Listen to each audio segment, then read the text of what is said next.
Buka hatiku untuk firman-Mu. Ku ingin menjadi seperti Yesus. Berfirman-Lah Tuhan, ku mau mendengar dan melakukannya setiap hari. Selamat pagi adik-adik, kita jumpa lagi di sekolah minggu via online dan kali ini ibadah dibuka oleh teman kita. Ayo lipat tangan, tutup mata, kita berdoa. Ya Tuhan, terima kasih atas penyertaan-Mu hari ini. Sekarang kami ingin memulai ibadah hari ini ya Tuhan. Tuntunlah dan berkati jalannya ibadah hari ini ya Tuhan. Terima kasih ya Tuhan. Haleluya. Amin. Halo adik-adik, shalom, selamat pagi. Hari ini Kak Ele akan membawakan sebuah tema yang berjudul Allah suci adanya, ya.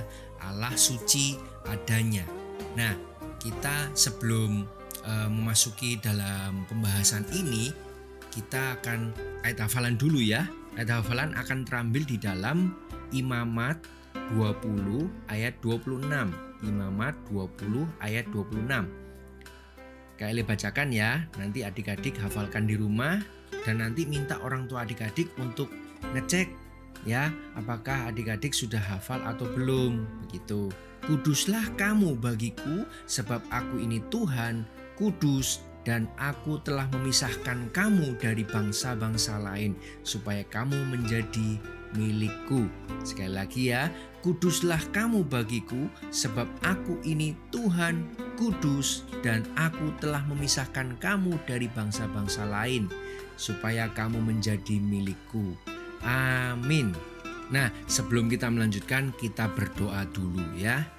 Terima kasih Tuhan untuk hari ini Engkau menyertai kami, memberikan kami kesehatan, memberikan kami damai sejahtera, supaya kami dapat berkumpul bersama untuk mendengarkan firman Tuhan, memuji kebesaran Tuhan, dan kami sungguh bersyukur untuk hari ini.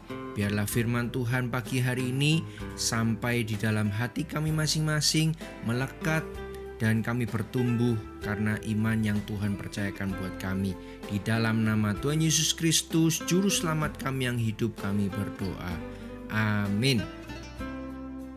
Tuhan Yesus, aku berjanji jadi murid-Mu yang setia, rajin berdoa, baca Alkitab, selalu bersaksi bagi-Mu.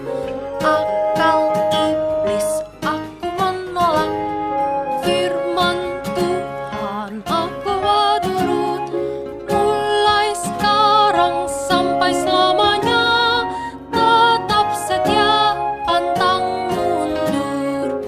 Tuhan Yesus, aku berjanji jadi murid-Mu yang setia, rajin berdoa, baca Alkitab, selalu bersaksi bagi-Mu. Akal iblis aku menolak, firman Tuhan aku turut, mulai sekarang sampai selamanya, tetap setia, pantang mundur. Nah, adik-adik apa kabar? Ya, kakak yakin kalian dalam kondisi yang baik-baik saja ya. Diberkati Tuhan dan selalu diberikan kesehatan ya. Nah, tema hari ini akan berjudul seperti yang tadi saya katakan, Allah suci adanya. Nah, kakak mau tanya kepada kalian nih, apa yang pertama kali muncul dalam pikiran kalian ketika kalian mendengar kata suci atau kudus? Begitu. Nah, adik-adik, suci dan kudus ini artinya bersih, murni, terpisah dari segala kejahatan atau dosa. Nah, kedua kata itu tuh adalah bagian dari karakter Allah, adik-adik. Nah, adik-adik tahu nggak? dulu waktu bangsa Israel dituntun oleh Tuhan sepanjang jalan keluar Mesir, begitu ya, menuju ke tanah Kanaan. Nah, bangsa Israel ini berkali-kali memberontak terhadap Allah dan Musa. Waduh, memberontak bagaimana ini maksudnya? Ya, jadi mereka ini yang sudah dibimbing oleh Tuhan sejauh itu malah marah-marah, menghina Tuhan, tidak percaya sama Tuhan, begitu adik-adik. Ya, melakukan kejahatan dan kerusuhan. Tapi adik-adik, Allah itu adalah Allah yang suci, pengasih dan juga pengampun. Ya, jadi pada saat bangsa Israel waktu itu membangkitkan amarah Tuhan, kemudian Musa ini berteriak mohon ampun kepada Tuhan untuk mereka, dan Tuhan selalu mengampuni mereka. Nah, tapi namanya bangsa yang berdosa dan bersalah ini pasti ada pasti ada hukumannya ya adik-adik ya. Nah, jadi tidak boleh sembarangan bersikap kalau sudah berhadapan sama Tuhan. Nah, kita jadi ingat ya, kita saja kalau nakal di sekolah atau kelas sekolah minggu kan pasti ditegur sama gurunya. Entah ditegur, entah dikasih PR lagi begitu ya, dikasih tugas, atau mungkin disetrap di luar kelas, ya kan? Kalau ditegur berkali-kali kita masih nakal, pasti ada hukumannya buat kita. Nah, bangsa Israel ini berusaha bertindak nakal sama Tuhan adik-adik. Makanya Tuhan harus menghukum mereka. Nah, kali ini adik-adik Kak Ele akan memberikan ada 6 bagian cerita singkatnya ya, yang berurutan, yang akan terambil di dalam Bilangan pasal 16-17, kemudian pasal 20 ayat 1-13, dan kemudian pasal 22-29. Nah, karena Kak Ele melihat ayatnya begitu panjang begitu ya, jadi lebih baik kita menyimak, adik-adik menyimak dengan baik. Kira-kira ada apa di 6 cerita bagian yang ada di kitab Bilangan ini ya. Nah, yang pertama itu ada cerita tentang 40 tahun berputar di padang gurun. Adik-adik, bangsa Israel ini pernah jadi orang yang tidak percaya. Akibatnya mereka harus mengembara. Mengembara itu ya mencari sesuatu yang mungkin bisa dimakan, mungkin bisa digunakan untuk bisa mengembangkan hidup dan lain sebagainya begitu ya. Nah, mereka terus mengembara, mereka terus mencari ya, terus berkeliling seperti itu maksudnya ya. Mengembara itu sama seperti kalau kita ini diberikan kesempatan untuk ke suatu tempat begitu ya, ke sebuah kota begitu. Kita ini kepingin keliling, explore. Nah, itu mengembara ya. Kepingin mencari sesuatu, kepingin tahu apa sih yang ada di sini, apa yang ada di kota ini begitu kan, apa yang ada di desa ini misalnya, seperti itu. Nah, namanya bangsa artinya mereka ini dalam jumlah besar. Berarti di dalamnya itu ada ayah, ada ibu, ada kakak, adik, saudara, kakek, nenek dan lain sebagainya. Nah, di masa 40 tahun itu mereka mendapatkan kesulitan yang luar biasa, kurang air, kurang makan, sulit untuk mendapatkan tempat tinggal yang tetap. Nah, selama 40 tahun ini bangsa Israel yang meninggal itu ternyata banyak sekali adik-adik. Ya.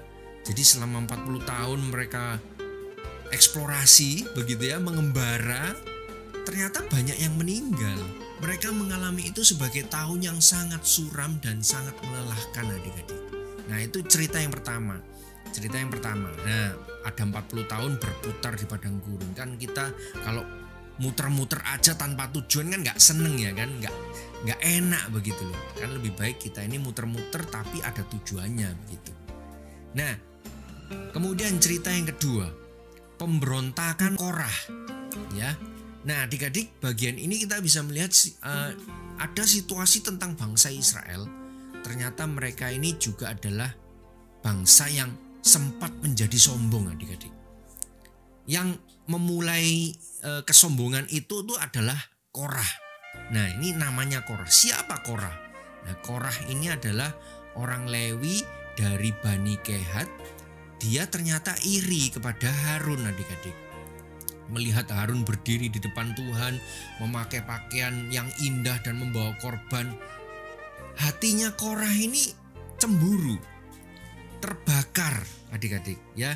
Dia jadi cemburu, apakah kita tidak semuanya kudus? Bukankah semua orang bangsa Israel sama-sama dipisahkan untuk Tuhan? Nah, kata Korah itu seperti itu. Nah, terus Korah ini cari teman yang sepikiran sama dia, yang didapatkan adalah si Datan dan Abiram dari suku Ruben. Terus akhirnya mereka bertiga ini mengumpulkan 250 pemimpin lainnya. Mereka semua berkumpul mengelilingi Musa dan Harun, dan kemudian mereka berkata, "Cukuplah, seluruh umat Israel dipisahkan untuk Tuhan dan Tuhan ada di tengah-tengah mereka.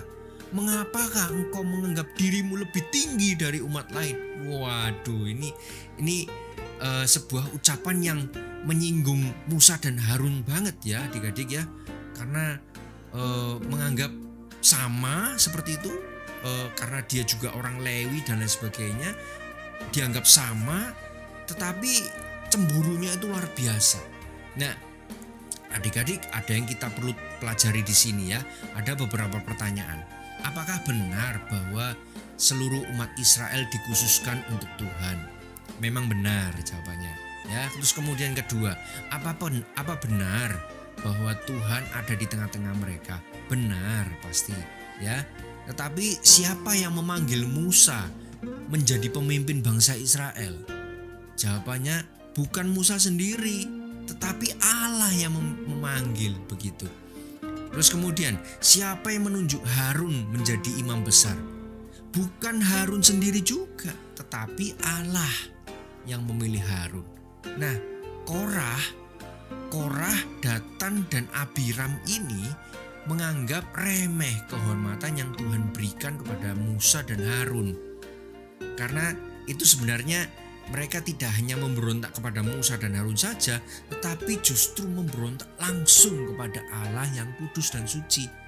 Hati mereka jahat adik-adik ya, dan kejahatan ini menyebar. Nah, Musa kemudian berkata sangat keras kepada Korah, "Apa enggak cukup bagimu bahwa Tuhan sudah memisahkan kamu dan semua saudara-saudaramu orang Lewi dari bangsa Israel, sehingga kamu dapat tinggal dekat dengan Allah dan melayani di kemah suci? Itu adalah bagian yang Allah berikan kepadamu. Sekarang kamu mencoba untuk mengambil bagian Harun, kamu bersekongkol melawan Allah." Wah, itu benar-benar sakit ya. Karena tidak seharusnya kaum Lewi berpikir seperti itu terhadap imam besar yang adalah Musa dan Harun. Nah, itu ya adik-adik, Korah ini sebenarnya sudah punya jabatan yang cukup tinggi dalam pelayanannya.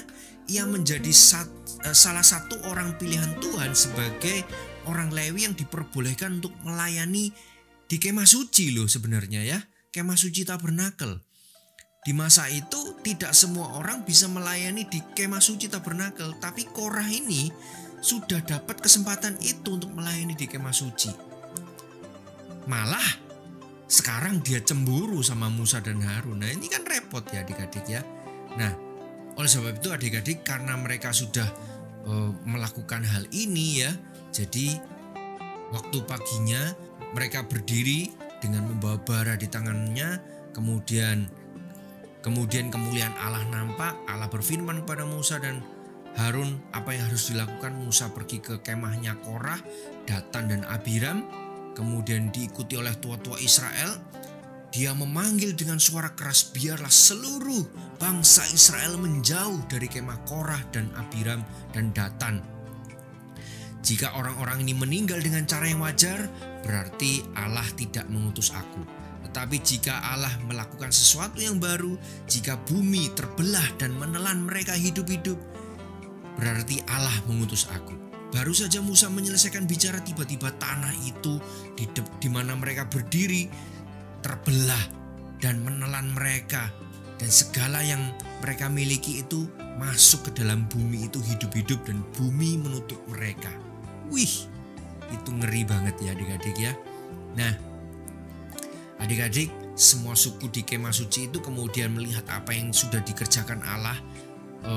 bagi mereka yang sudah mengolok dan menghina Tuhan, barulah mereka dirundung dengan ketakutan yang begitu dalam, gak ada lagi yang berani, adik-adik ya. Terus kemudian ternyata itu belum selesai, keluarlah api yang berasal dari Tuhan menimpa 250 orang yang direkrut sama Korah, Datan dan Abiram ini, membakar mereka sampai mati. Nah, ada seorang yang bernama Eleazar. Dia ini adalah anak dari Harun ya. Ia harus mengambil 250 abu mereka, lalu menempanya menjadi lapisan untuk mezbah bakaran persembahan di pelataran kemah suci. Di sana mereka akan dijadikan tanda kekudusan bagi Allah yang menghukum kejahatan dan pemberontakan mereka hari itu. Wah, itu cerita kedua ya, sangat mengerikan karena mereka yang sudah memberontak kepada Tuhan justru malah dihancurkan sama Tuhan. Nah, terus kemudian cerita ketiga, tongkat Harun berbunga. Ya. Nah, peristiwa ini juga peristiwa ketiga yang dialami oleh bangsa Israel, Musa dan Harun, ya.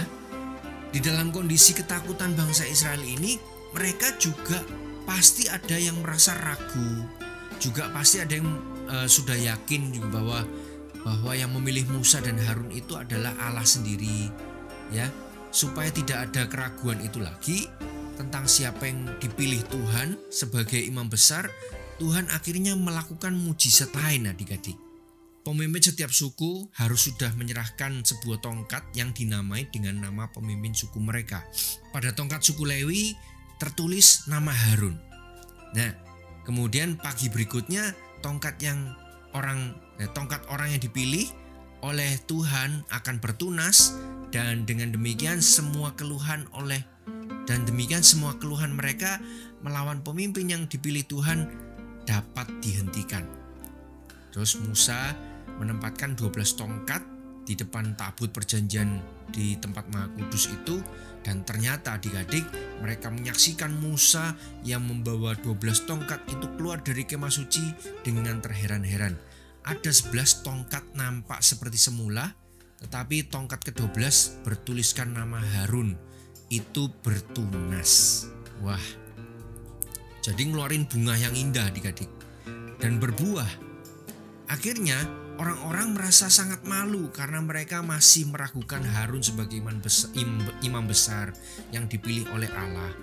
Kemudian tongkat Harun yang berbunga itu ditaruh di tabut perjanjian. Ya, Tuhan menyuruh mereka untuk melakukannya supaya jelas siapa yang dipanggil dan ditetapkan Allah menjadi imam besar bagi bangsa Israel. Nah, sekarang tidak akan ada lagi yang bersungut-sungut atau memberontak, juga tidak ada lagi kematian akibat pemberontakan. Nah, itu cerita ketiga. Jadi tongkatnya Harun berbunga ya. Nah, yang keempat, ketidakpatuhan Musa dan Harun atas perintah Tuhan. Nah, cerita keempat ini adik-adik, ternyata Musa dan Harun pernah merasa tidak puas loh ya dengan perintah Tuhan. Nah, kita tahu ya, perintah Tuhan itu seharusnya bisa disenangi, dikagumi, dipatuhi ya, dan lain-lain. Tetapi ternyata Musa dan Harun merupakan nabi yang juga manusiawi sebenarnya. Mereka pernah gak puas terhadap perintah Tuhan. Tetapi namanya manusia ya, pasti bisa mengalami yang namanya gak puas. Nah, kenapa Musa dan Harun merasa tidak puas adik-adik?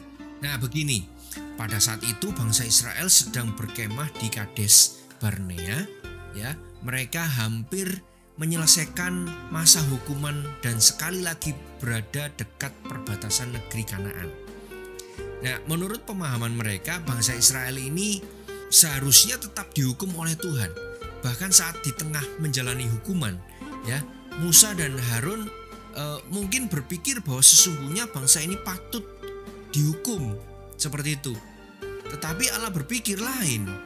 Bangsa Israel masih tetap menggerutu, tetapi Allah tetap mengasihi mereka. Bagaimana cara Allah mengasihi mereka? Allah justru memerintahkan Musa untuk mengangkat tongkatnya dan air keluar dari bukit batu ya.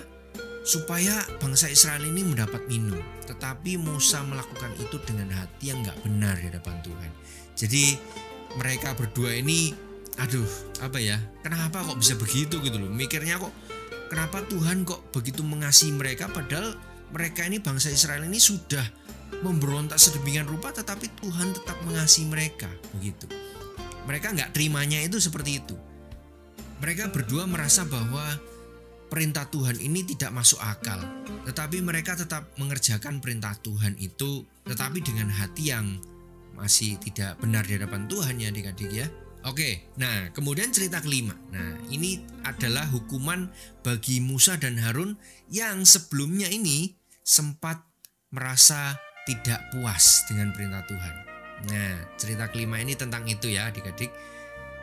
Allah jadi gak senang dengan apa yang dilakukan oleh Musa dan Harun.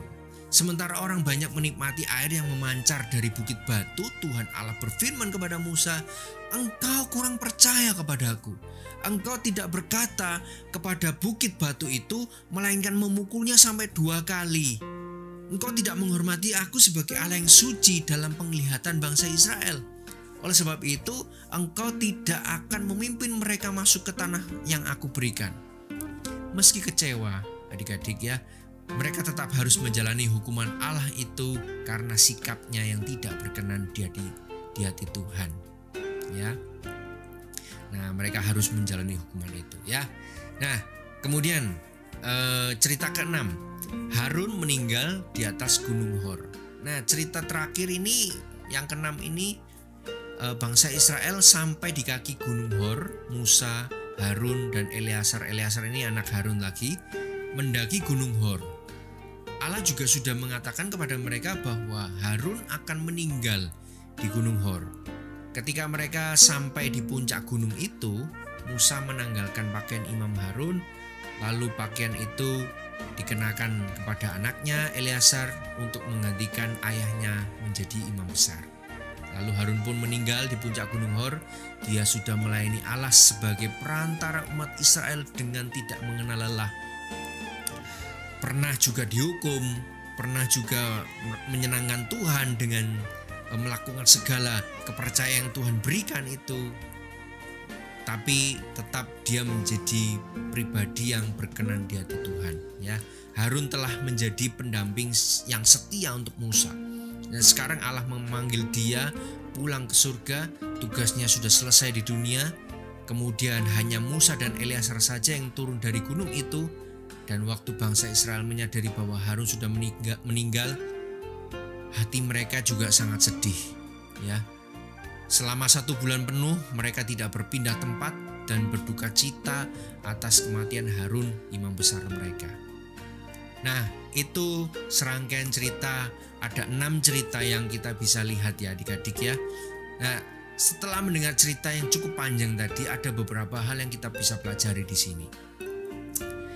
Allah yang berkuasa atas hidup kita itu tidak bisa kita perlakukan dengan sembarangan adik-adik ya. Saya ulangi, Allah yang berkuasa atas hidup kita itu tidak bisa kita perlakukan dengan sembarangan. Dengan kata lain, Allah yang berkuasa itu terhadap kita nggak bisa sembarangan memperlakukan Allah ya.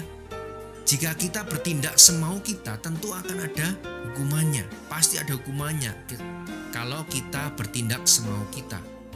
Seperti cerita Alkitab yang barusan kita dengar adik-adik, mereka yang bersalah pasti dihukum.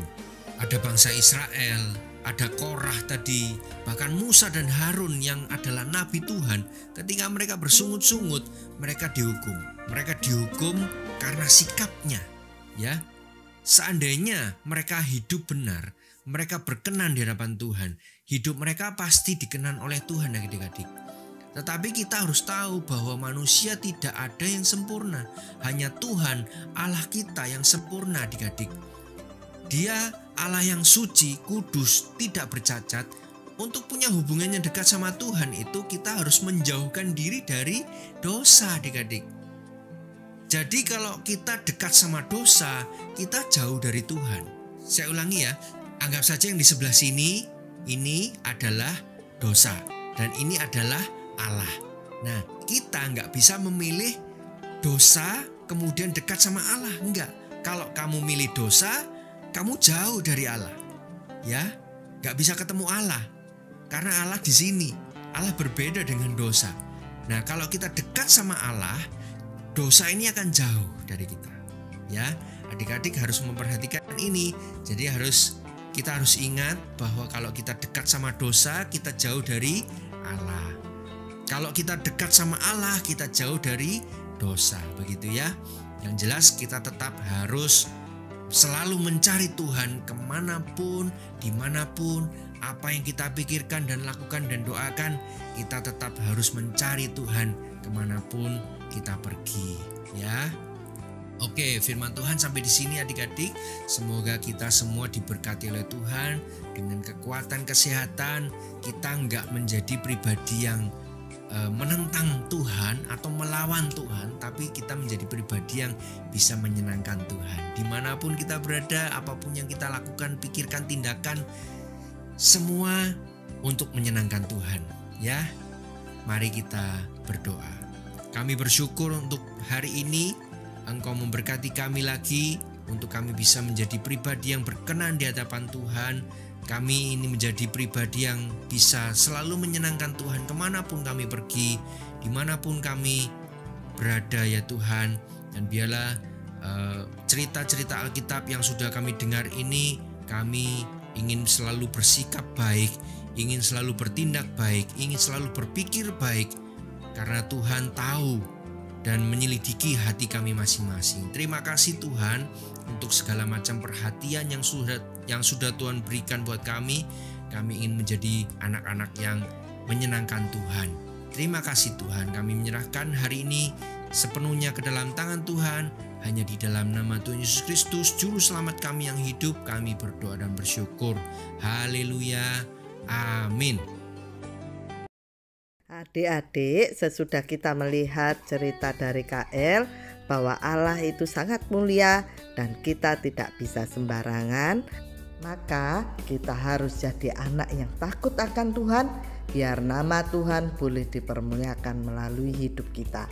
Mari sekali lagi kita tutup ibadah kita dengan doa yang dipimpin oleh Fani. Mari kita berdoa. Tuhan Yesus, terima kasih untuk ibadah hari ini. Kami sudah bernyanyi dan mendengarkan cerita firman Tuhan. Kiranya kami dapat hidup suci dan kudus sesuai dengan cerita yang kami